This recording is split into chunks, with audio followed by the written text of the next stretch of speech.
Top of the morning.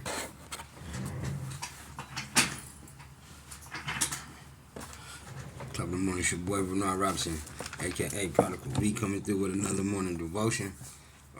Just want to say thank you to the subscribers, for those who are tapping in, making comments, punching in, keeping the dialogue going.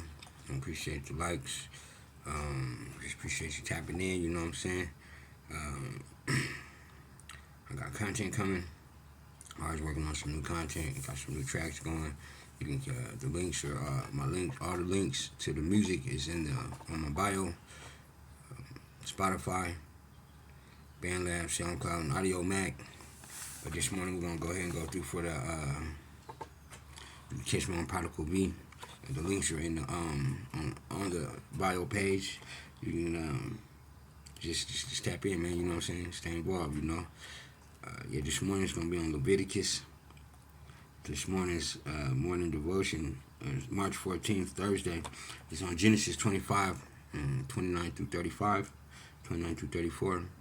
And I was looking at this morning's morning devotion, and this one kind of had me do a little bit of research. Normally, I just kind of like read the devotion, and I might go over a few scriptures. Really not a scholar or didn't go to school for theology, or don't have any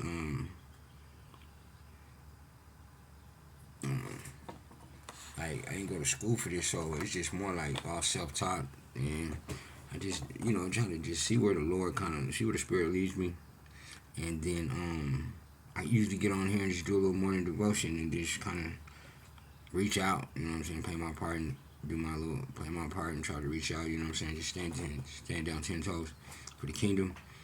And this one was a little bit more inextensive. I had to do. It was on Jacob. Esau selling his birthright to his brother Jacob, and as we can see what's going on right now, a lot of that what's going on now. It's deeper than what we think, but I'm gonna keep things on a fundamental level and just talk about Jacob.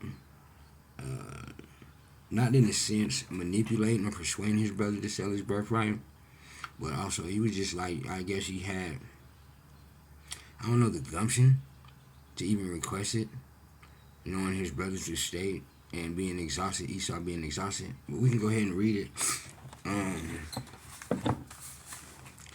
So if you go to Genesis 25, 29 through 34, Genesis 29 through 34, we're in Genesis 25, verse 29 through 34. It says, when Jacob was cooking stew, Esau came in. When Jacob was cooking stew, Esau came in from the field, and he was exhausted. And Esau said to Jacob, let me eat some of the red stew, for I am exhausted. And my Bible has a footnote. It says, therefore his name was called Edom. And then that's a tangent. But then if we proceed, it says, Jacob says, sell me your birthright now. Esau said, I am about to die. Of what use is the birthright? Of what use is a birthright to me? Jacob said, swear to me now. Was persistent. So he swore to him and sold his birthright to Jacob. Then Jacob gave Esau bread and lentil stew, and he ate and drank and rose and went his way. Thus Esau despised his birthright.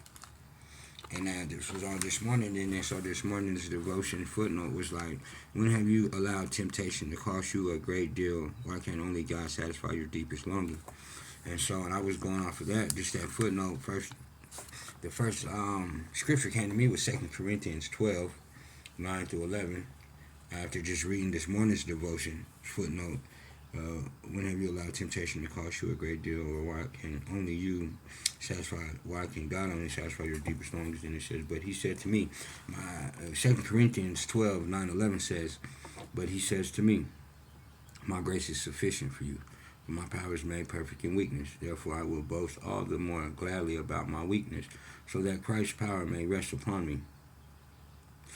That is why, for Christ's sake, I delight in weakness, in insults, in hardships, in persecutions, in difficulties. For when I am weak, then I am strong.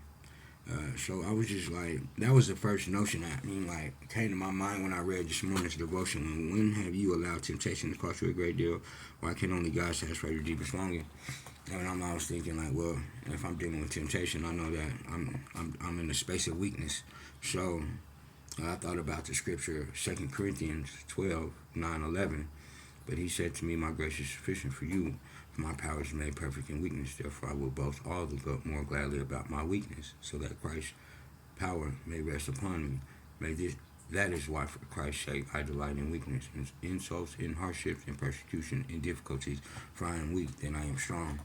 2 Corinthians 12:9-11. And then I was just thinking I had more. I think I was just more. I'm so like beneath the surface these days.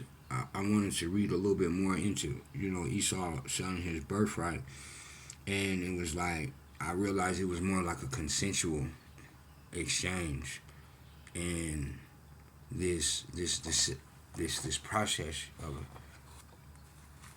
selling his birthright. And I was just like more concerned. I was just got into, I'm like, why is he so consensual, even though he was exhausted?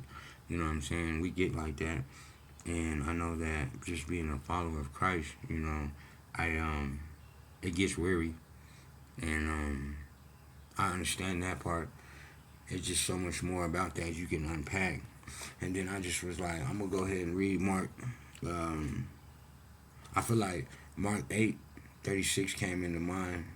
It says, "For what shall it profit a man if he shall gain the world and lose his soul? Or what shall that man give in exchange for his soul?" That one came to my mind. And then Proverbs 13:8 says, "A man will give his wealth in exchange for his life, but the poor will not give ear to the sharp words." And that's Proverbs. And then Jeremiah says, "Has any nation ever made a change in their gods? Though they are no gods, but my people have given up their glory in exchange for what is of no profit." Jeremiah 2:11. And so it's just like, man, there's so much more to unpack in that. And that's just pretty much what I really got for this morning's devotion. You know what I'm saying? Straight thoroughbred, stay tapped in. I'm just tapping in, coming through, doing my little morning devotion, trying to, take root, spread the word, share the love, share the gospel, share the Torah, share the word, and in exchange, it takes root and ignites somebody's mind and heart and soul, and then, they can walk a little bit more confident and be more boldly in this walk that we have to walk. So, that's pretty much all I got. I'm trying to keep things on a minimum under 10 minutes. I just come through, do this little morning devotion, stay tapped in, Thoroughbred Music, Time Notch Production.